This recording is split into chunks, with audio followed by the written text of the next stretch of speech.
Boa noite a todos e todas. Com alegria que nós iniciamos o mês de aniversário de Bezerra. Essa casa tem sido para nós um oásis onde nós vimos tantas vezes buscar o consolo do corpo e da alma, o acolhimento para as nossas dores físicas e as nossas saudades, as nossas dificuldades do dia a dia e aquela que nós não lembramos, mas muitas vezes estão sendo elucidadas pela forma coerente como o Evangelho é apresentado e que traz a gente a certeza de dias melhores na convivência com Cristo. Porque muitas vezes estamos nesta convivência e não nos damos conta de como ela é importante para nós, de como ela é satisfatória, de como ela nos eleva, de como ela nos enriquece de todas as formas. Porque muitas vezes nós temos a leitura de que tudo aquilo que nós conseguimos materialmente falando foi apenas fruto exclusivo do nosso esforço. Quando, pelas bênçãos divinas, temos a oportunidade de ser inseridos numa família, de ter amigos que nos elogiam, estimulando passos adiante, e tantos amigos espirituais que favorecem para que a nossa atividade profissional, econômica, acadêmica vá se concretizando e a gente aqui vá ter as condições de atuar no aprendizado espiritual a que estamos todos submetidos. Então, nesta casa, encontramos não apenas amigos desta e de outras encarnações, mas encontramos energia suficiente para que a gente entenda esse espírito imortal e que essa fase de aprendizado importante traz a gente as certezas de que tudo que nós estamos desfrutando materialmente são os nossos materiais didáticos, de que o livro é a vida, mas que nós somos a cartilha. E dentro de todos esses aspectos, Jesus é nosso mestre. E é nesse sentido que nós vamos iniciar esse mês de comemoração do Bezerra de Menezes, com a alegria de ter recebido o convite para estar aqui iniciando esse mês, essa abertura que tem tanta significação para nós. Então, o tema, para que nós conversemos um pouco, as propostas de Jesus. E nós vamos falar das propostas de Jesus inseridos dentro do contexto do que está no capítulo 16, item 3 do Evangelho segundo o Espiritismo. Esse item, ele fala de um recorte trazido por Lucas. Lucas, no capítulo 12, inicia o versículo 13, exatamente assim: que um homem, se aproximando de Jesus, enquanto Jesus ensinava, pediu: mestre, peça a meu irmão que faça a partilha justa dos bens do meu pai comigo. E Jesus disse: quem acaso vos disse que eu é que devo julgar as vossas ações, ou trazer a divisão, trazer a partilha? E aí, ainda traz uma informação adicional antes de iniciar a palavra. Ele diz: preservai-vos da avareza. E é interessante a gente ouvir preservar-se da avareza, porque ele vai apresentar a gente alguns conceitos ainda tão atuais sobre a avareza. Ele diz que um homem teve uma colheita mais abundante do que o que ele esperava. E ele então conversava consigo e dizia que destruiria os seus celeiros, que já eram grandes, para construir celeiros maiores, para amontoar o que a sua safra havia lhe dado em excesso. E o homem continuava nas palavras de Jesus, dizendo: então direi a minha alma, bloqueia-te, come, bebe à vontade, goza à vontade. E Jesus conclui dizendo que aquele homem era insensato, porque naquela mesma noite, contas da sua administração lhe seriam pedidas. E é exatamente isso que está no versículo 21. Então, Lucas 12, de 13 a 21, ou no Evangelho segundo o Espiritismo, capítulo 16 e 33. Vamos observar que um homem chega para Jesus e diz assim: mestre, pede para que meu irmão, ou manda que meu irmão, dependendo das traduções, faça a partilha justa comigo. E nós vamos ver que a época de Jesus, o primogênito, o filho mais velho, é quem ficava com a maior parte da herança. Hoje não está sendo muito diferente. O que mudou é que não é o filho mais velho. Muitas vezes é aquele que se julga detentor de mais direito que os outros. Ou os que se julgando mais direito do que aquele outro grupo. Mas Jesus disse: quem disse a vocês que eu sou juiz? Eu vim para julgar. E é interessante a gente observar, porque Jesus não veio nos julgar. E ele deixa isso bem claro. E até hoje nós estamos com essa impressão de que o julgamento de Jesus é algo assim que nos apavora, é algo assim extremamente aterrorizante para nós. Mas ele tantas vezes nos disse que não vinha julgar, e ainda acrescentou que o seu fardo era leve, que suave era o seu jugo. Mas ele ainda acrescenta: e quem disse que eu é que devo fazer as partilhas de vocês? E aí nós vamos ver que a lei do universo é a cada um segundo o seu mérito, ou a cada um segundo suas obras. E se Jesus estivesse derrogando essa lei, o que está no capítulo 1 do Evangelho segundo o Espiritismo, do Ministro da Lei, ou no capítulo 5 de Mateus, versículo 17, teria caído em contradição. Mas essas partilhas, elas muitas vezes não alcançam dois coeficientes para nós necessários. Muitas vezes, quando a partilha é justa, ela não é igual.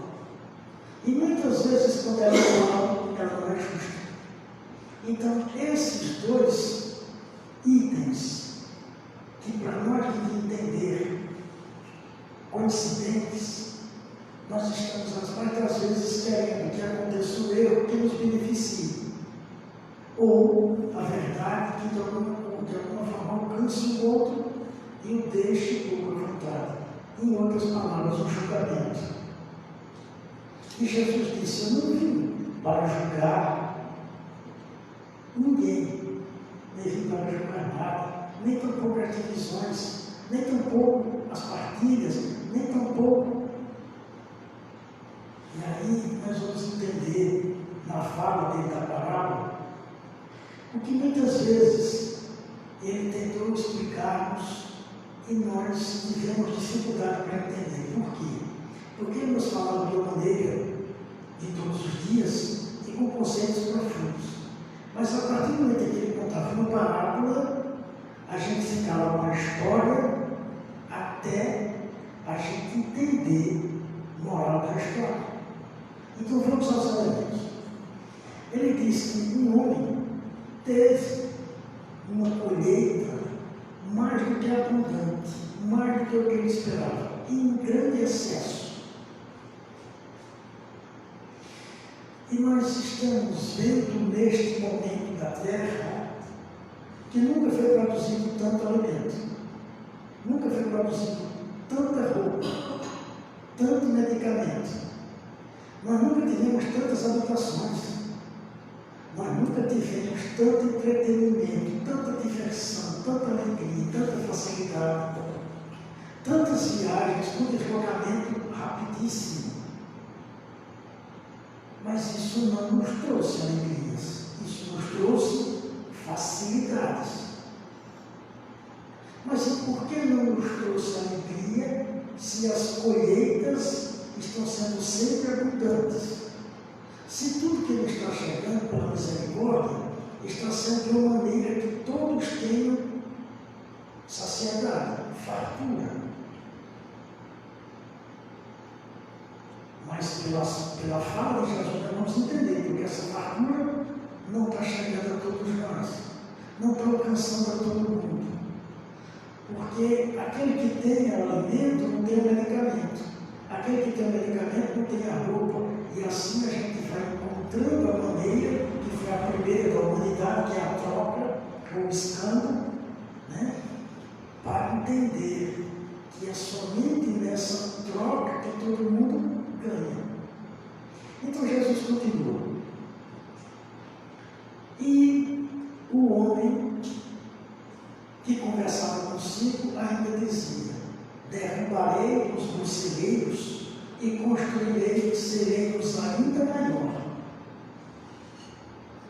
Mas nós vamos pensar, hoje os grãos são armazenados com uma grande capacidade de estocagem, para que eles não apodreçam. Imaginemos, claro que é uma parábola, mas imaginemos as estocagens da época de Jesus. Então, se ele já tinha celeiros grandes, quanto tempo seria suficiente para reconstruir o celeiro? E seriam suficientes para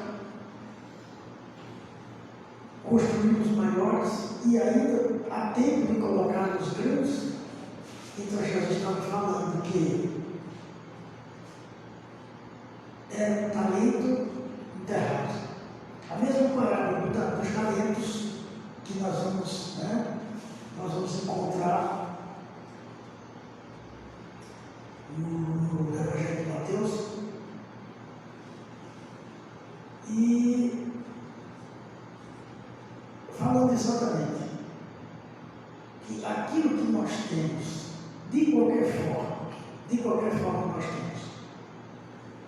Alimento é para que esteja em movimento, roupa é para que esteja sendo usada, medicamento, na caixinha é só medicamento.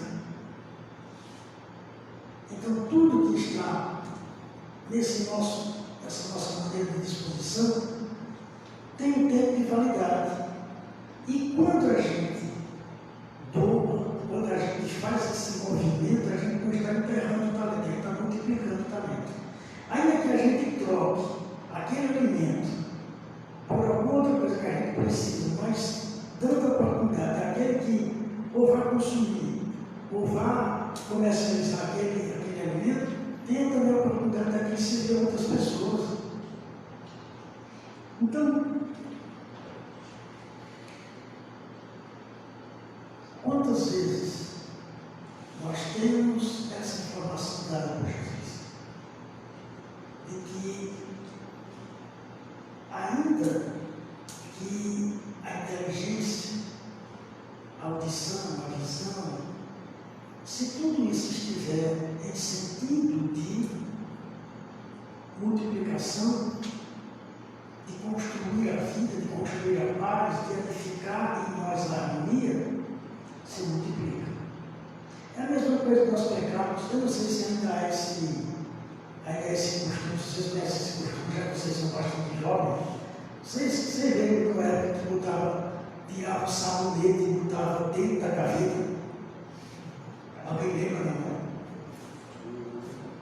Ninguém lembra, não. Tem um hábito antigo de pegar alma de flores, 2, né? Tudo bem. Para botar a gaveta das cuecas. Então, aquela maravilha e tal. O sabonete estava sendo usado para outra finalidade. Mas ele estava sendo gasto no sentido de tomar banho. Mas ele perdia o perfume tanto quanto se tivesse sido usado. Então, a depender da finalidade, ela é alcançada. Mas existe um tempo de validade para cada coisa na terra. Era isso que nós estávamos falando. Se para construir o celeiro já dava trabalho, imagina um celeiro maior. Se para estocar, e a estocagem ficaria onde? E onde muitas vezes a gente vê as ocupações tanto com o corpo que a gente está, do que com o espírito que a gente é. Mas aqui a gente não dá para trabalhar essa questão. Esse é outro momento que a gente vai adiantar na fala de Jesus. E Jesus continua explicando que o homem conversava consigo. Então eu tirei a minha alma. E é interessante o homem dizer que diria a alma dele, que ele próprio sendo alma. Aí a gente vai ver que ele estava conversando com a consciência. Jesus estava dizendo que ele estava conversando com a consciência. É quando muitas vezes, como diz Mozinha, a gente tenta anestesiar a consciência dizendo mais que a gente acredita naquilo que a gente tem certeza que não é bom. É como se pela fala da gente fosse anestesiando aquele aguilhão que vai dizendo a gente, isso não você vai fazer, mas isso não é correto. Você está indo de encontro à sua essência divina. E por ir de encontro a essa essência divina, a sua administração vai ser caótica.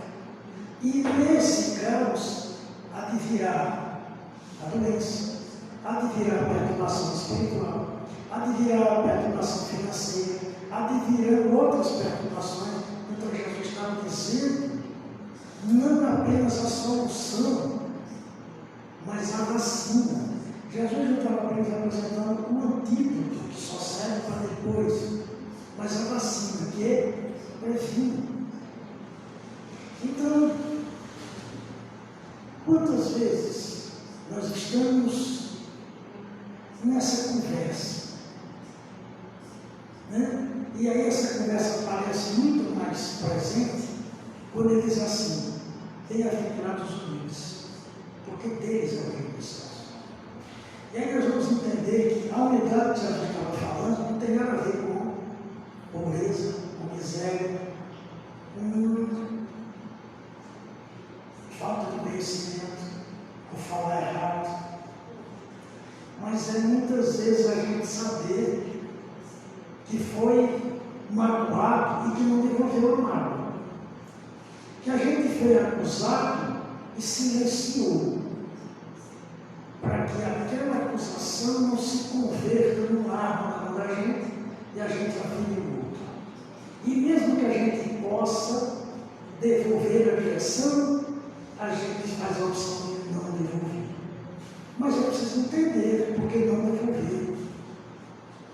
E aí onde é que a gente vai ver isso de maneira mais explícita? Na primeira carta de Paulo aos Coríntios, no capítulo 13, onde ele diz assim: ainda que eu falasse a língua dos anjos e dos homens, ainda que eu desse meu corpo para ser queimado, ainda que eu distribuísse todos os meus bens, se eu não tivesse amor, nada eu estaria fazendo.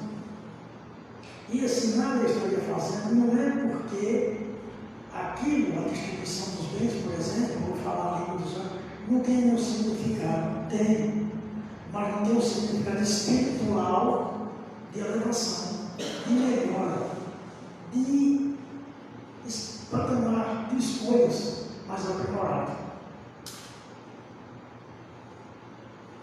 Mas voltemos ao texto. E aí Jesus diz: homem insensato. O que é insensatez para a gente?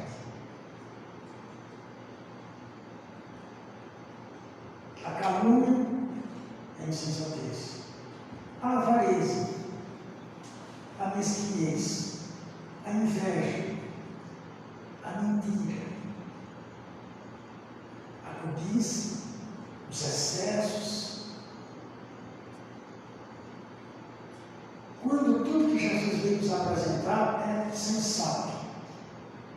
E a gente só conhece sensatez e insensatez por comparação.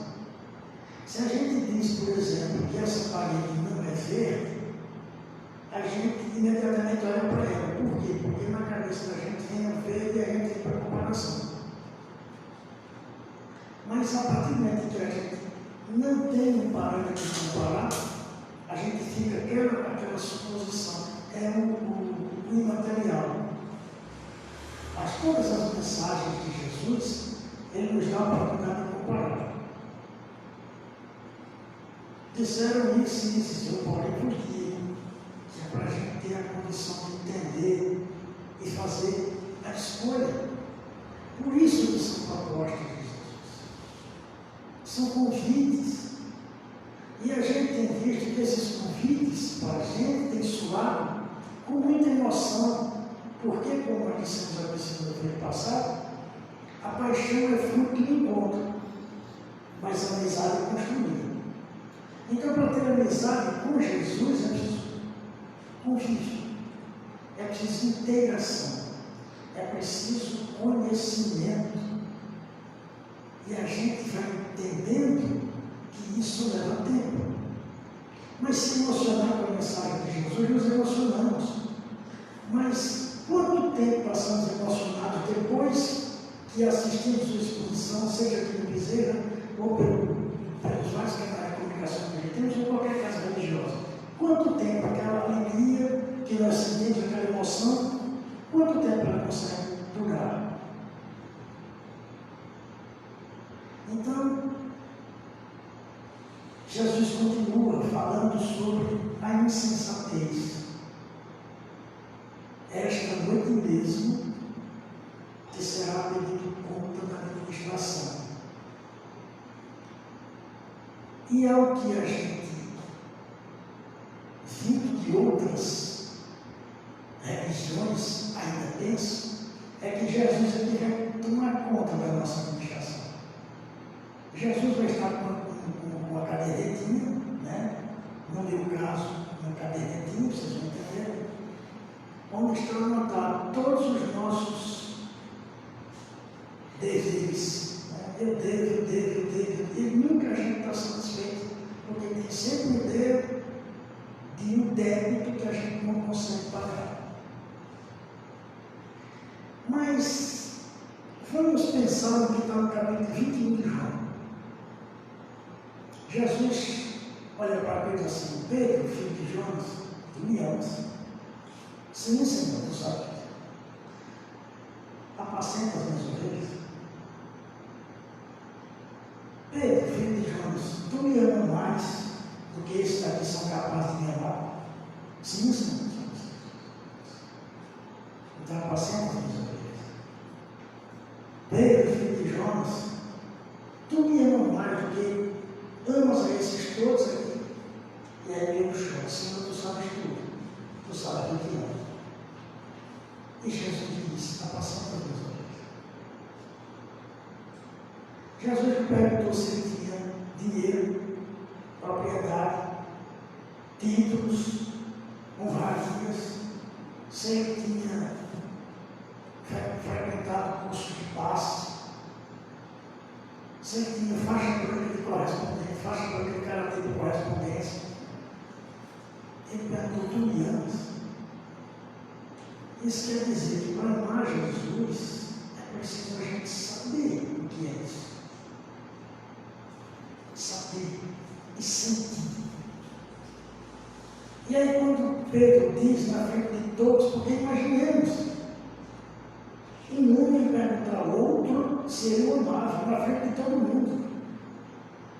E Pedro, pelas narrativas evangélicas, 5 anos mais velho que Jesus, narrativas indianas, né? 5 anos mais velho que Jesus, disse: sim, Senhor, te amo. E Jesus não comenta do que ele disse, se é verdade, se não é, se fosse um talvez, se o amor é mais ou menos. Ele disse: então apacenta as minhas ovelhas.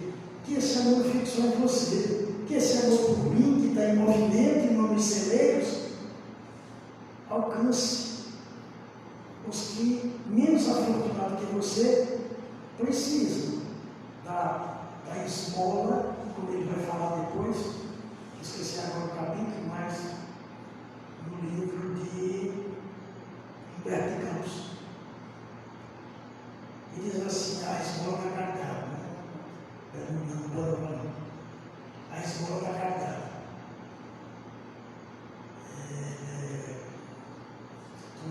Daqui a pouco chega, porque faz tempo que eu vi essa informação, demorou um pouco para voltar. Mas, apacenta as minhas ovelhas. A esmola da prece, a esmola da audição, a esmola da conversa, a esmola do levar em casa, a esmola do fazer uma visita, a esmola do acolher, do não criticar, que claro é uma virtude negativa, mas como nós vamos ver na questão 642, não é uma virtude ativa, mas pelo menos já é uma prática de caridade, uma compreensão prática da caridade. E Jesus pergunta a segunda vez e a terceira vez a mesma pergunta para a mesma resposta. Claro que a pergunta se dá em meio de algo diferente, nós já sabemos disso, mas ele não comenta a resposta, não há julgamento. A necessidade de encaminhamento, direcionamento, porque ele é mestre. Nós somos a cartilha, a nossa própria cartilha, mas ele é o mestre, ele vai nos ensinar a ler essa cartilha no livro de Dados da Vida. E aí, quando nos fala de que aquela noite mesmo, o homem teria pedido quanto à sua administração, nós dizemos muitas vezes, isso é um fato comum, de que a riqueza reprova mais do que a pobreza. Mas será que a riqueza reprova somente na terra? Será que era somente isso que Jesus estava falando? O rico avarento, ele já nos contou tantas dessas parábolas, o rico avarento, Lázaro e outras tantas, o jovem rico. Mas vamos pensar o seguinte: aqui na terra, os que têm mais condição financeira, olhando para aquele que está no sinal com cartaz, ele se identifica com o irmão? Sim ou não? Não se identifica com o irmão. Tudo bem. O que é que diferencia? É só dinheiro. Mas no aspecto material é compreensível. Não justifica, mas é compreensível. Quando a desencarnação, o que é que nós levamos aqui? Foi muito bom esse silêncio. Foi muito bom esse, sabe por quê? Porque a gente diz assim, a gente não leva nada, leva sim. A gente leva sim, é um tal problema. Porque a gente não leva nada material, nem o corpo a gente leva. A gente não leva nada material, mas o que a gente construiu dentro da gente, a gente leva. Mas como? Se eu digo no sentido metafórico, não é que eu tenho isso não. Olha a minha casa, olha o meu carro, olha a roupa, olha o meu celular. Quer dizer, tudo é importante dentro dessa pessoa. A casa dele é importante, o carro é importante, a roupa, o celular, menos ele. Por isso que Jesus disse, capítulo 6 de Lucas, versículo 45, a boca fala cheio, a boca fala de que está cheio. Onde tiver o vosso tesouro, ali estará o vosso coração, onde tiver o vosso coração, estará o tesouro. Aí a gente está vendo que a prova da riqueza não é só para a vida material, porque desvestindo do corpo material, nós vamos comprar o quê?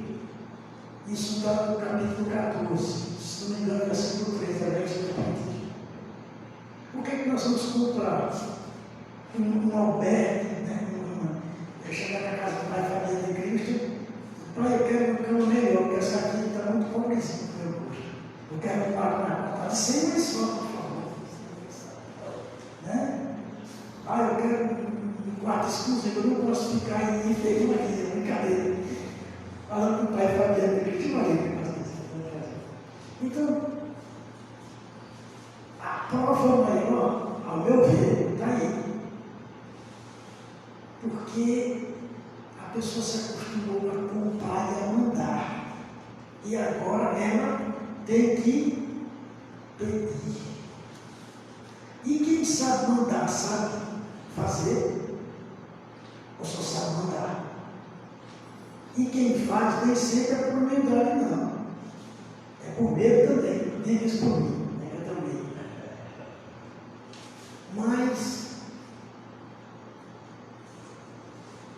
no momento da gente pensar que administração Jesus está falando, são dos bens que foram emprestados, são da família, onde eu estou ajudando o fruto do que eu tenho de inteligência, de ano de vida, do que eu tenho de amizade, do que eu tenho de familiares, onde eu estou ajudando, quais são os celeiros que eu estou ajudando, se não a própria alma. E aí, para onde a gente vai, leva isso tudo com a gente. Mas se tudo que a gente pensa materialmente falando, como é que nós vamos entender a essência da vida, se tudo para a gente é material? Eu tenho um conhecido, inclusive, ele disse, rapaz, estou com saudade dele dar um abraço.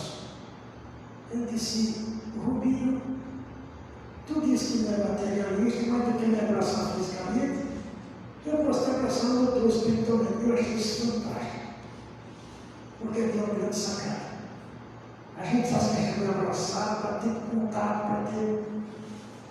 Ainda que eu não tenha dito desse estrito senso, mas foi o que ele me fez pensar. Mas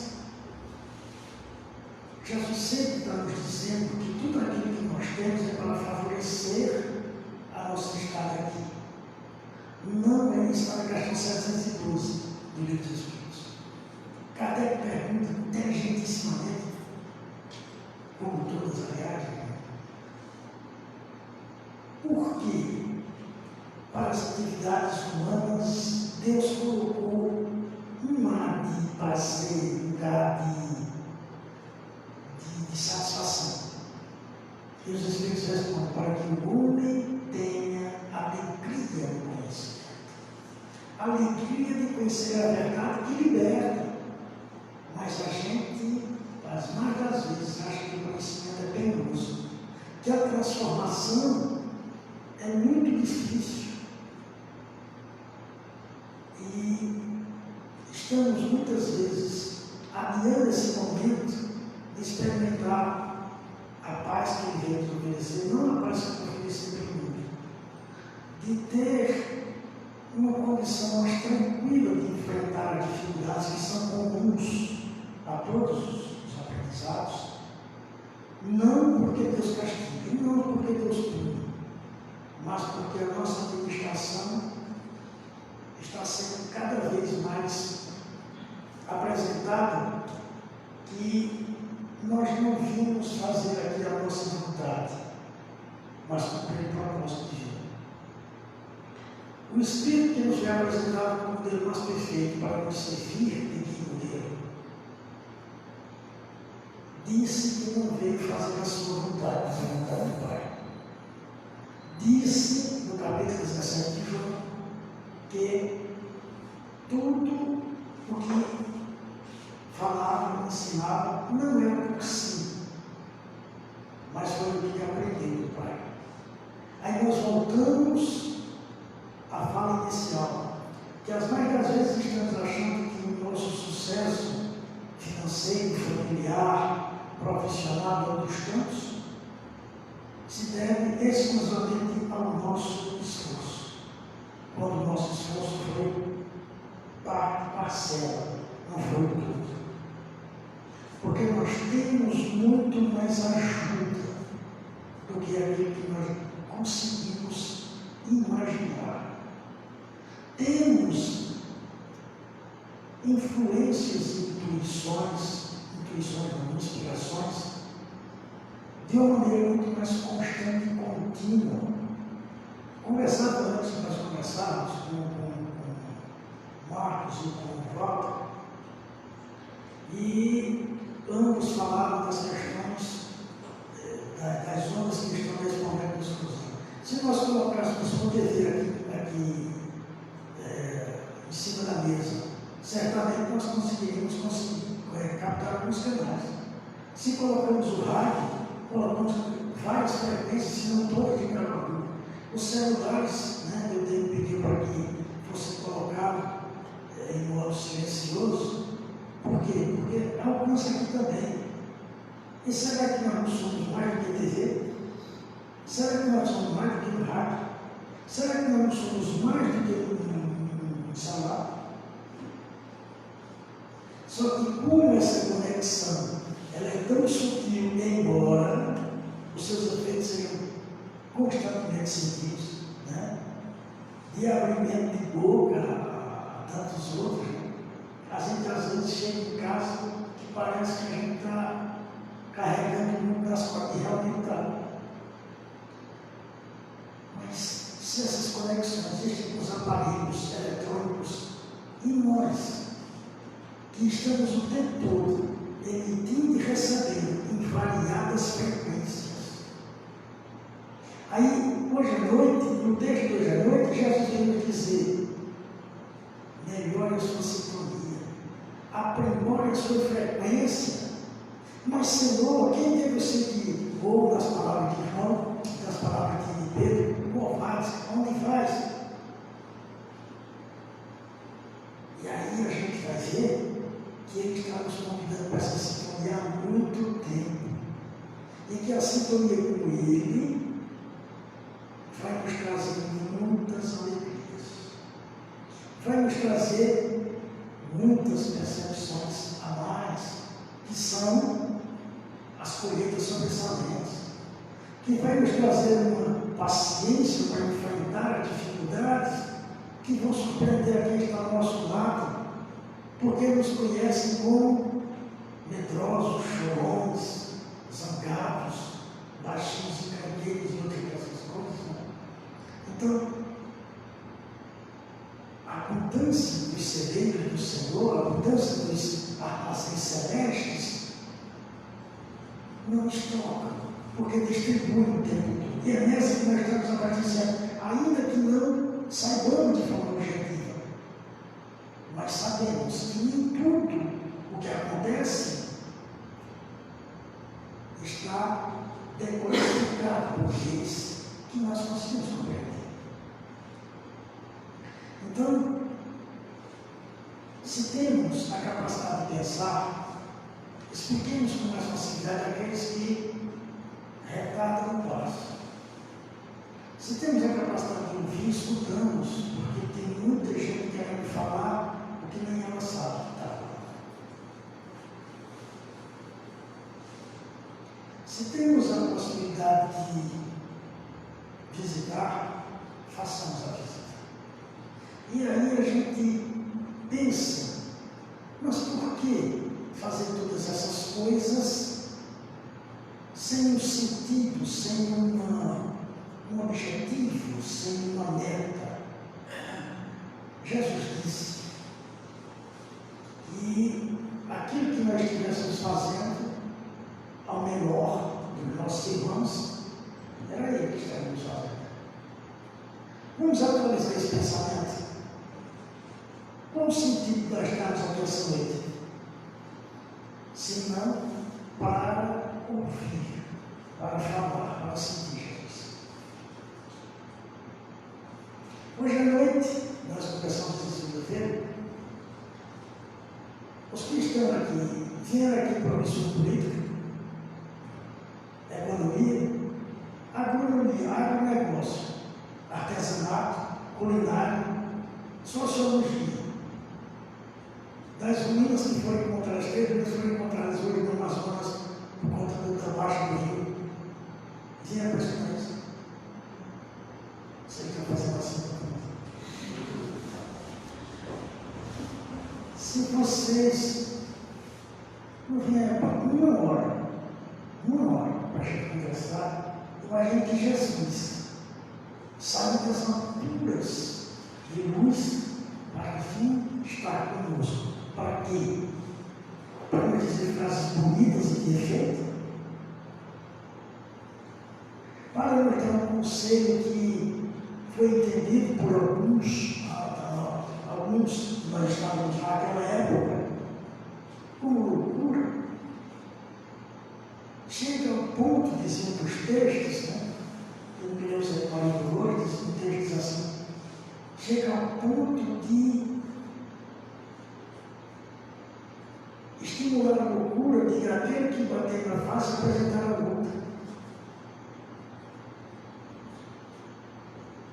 Então, como Jesus disse que veio trazer abundância e foi crucificado sem dizer uma palavra. Como sangrou em todos os seus discípulos, à exceção de um, se foram todos.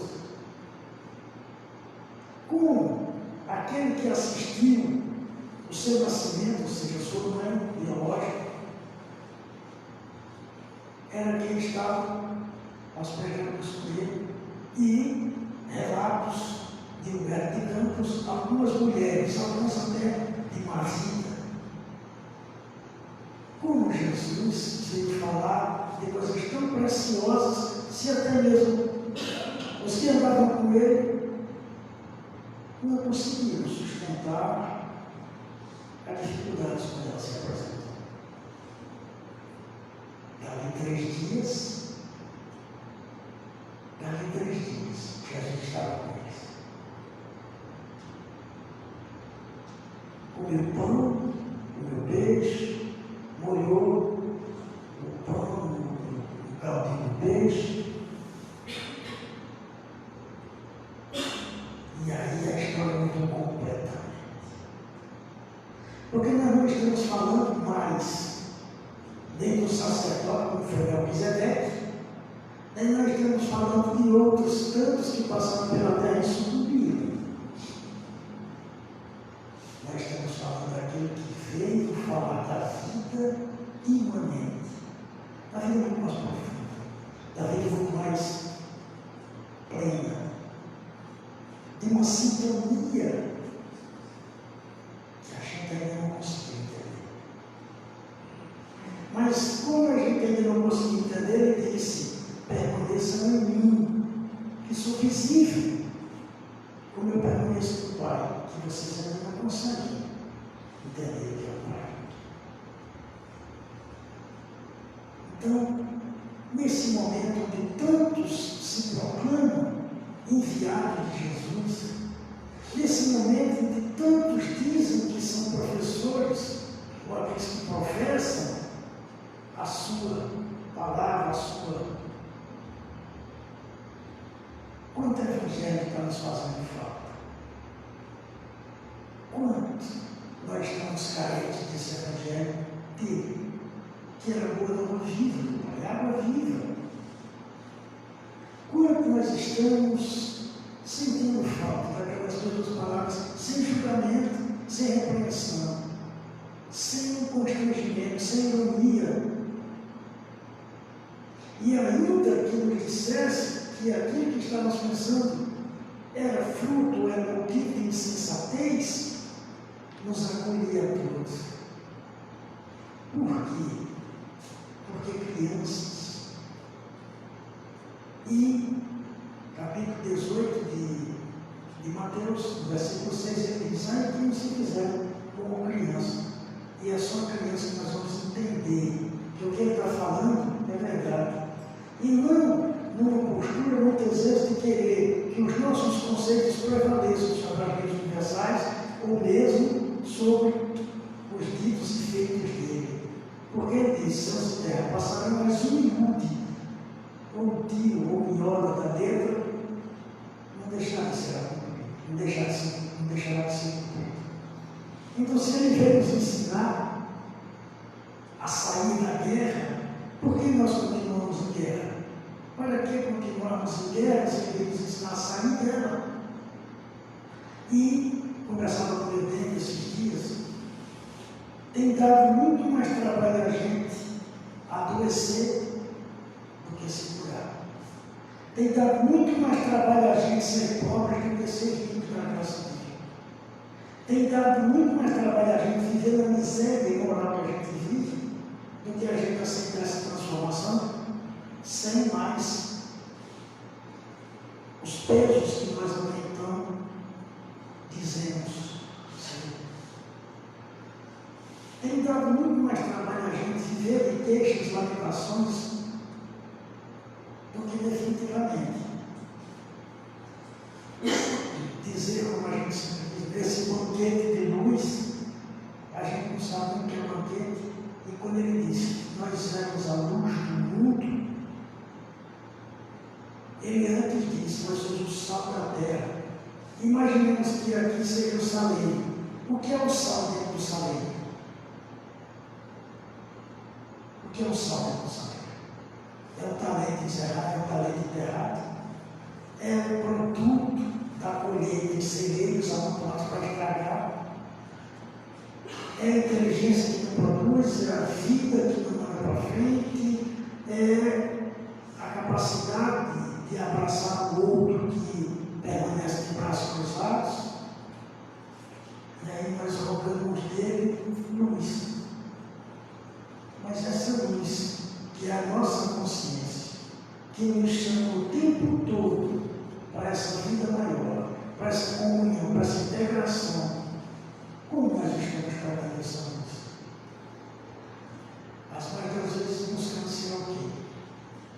Mas vamos pensar que a proposta de hoje à noite seja para que a gente consiga ter esse celeiro cada vez mais cheio da graça dele. Cada vez a inteligência mais plena de conceitos novos, para que a gente também apresente às pessoas conceitos novos. Porque para reproduzir, basta ler jornais, basta ver o WhatsApp da hora. Mas para termos uma paz que nós ainda não sentimos, é buscar, é sentir. E aí, o que está no capítulo 7 de Mateus, também versículo 7, que é o título do capítulo 25, né? Pediam interesse. Se a frase tivesse só encerrado por aí, tudo aquilo que a pessoa não tem. Mas a frase continua: buscai e achareis. Mas a frase não para aí, a frase aqui diz assim. Alguém lembra? Batei, salva, tem que salvar aqui. Batei a porta. E qual é a porta que a gente está batendo? Qual é a porta? Da esperança, é o novo. A porta da esperança, ninguém lembra que não. Foi um pau grande que teve aqui no Brasil. Qual é a porta que a gente bate? Então, convida para que a gente tenha, né, em Jesus essa renovação de energia, essa sintonia renovada, e para que a gente não fique muitas vezes achando que o que veio nos falar foi um conjunto de frases bonitas, né? Mas vamos pensar o seguinte. Vamos imaginar que cada um de nós aqui vai ao médico, está certo? O médico vai dar um diagnóstico. O que é que a gente faz com o diagnóstico?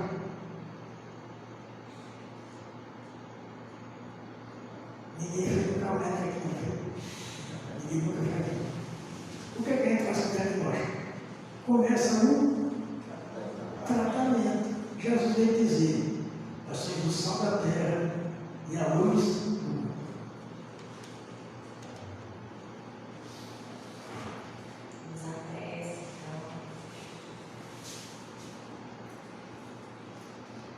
Senhor Jesus,